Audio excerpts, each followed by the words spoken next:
La question, c'est pas lui. La question, c'est la France, c'est l'état de la France.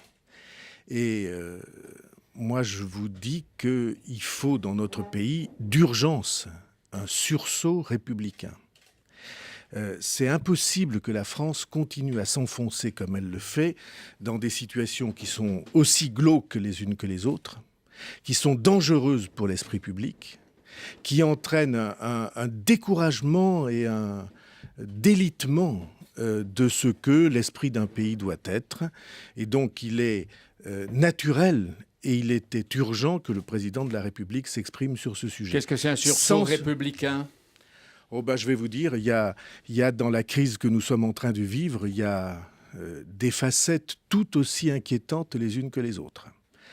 Première facette, conflit d'intérêts, soupçon de conflit d'intérêts entre des responsables publics et des intérêts privés très importants.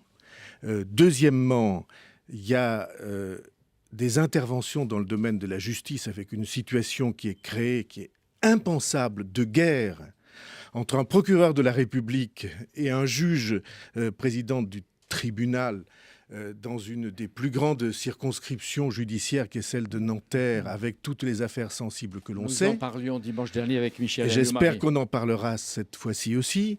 Il y a la révélation de ce qu'est le bouclier fiscal, c'est-à-dire 30 millions d'euros reversés à Madame Bettencourt dont on ne pensait pas qu'elle en avait besoin. Et on a une illustration ainsi de ce que le bouclier fiscal a de totalement injuste.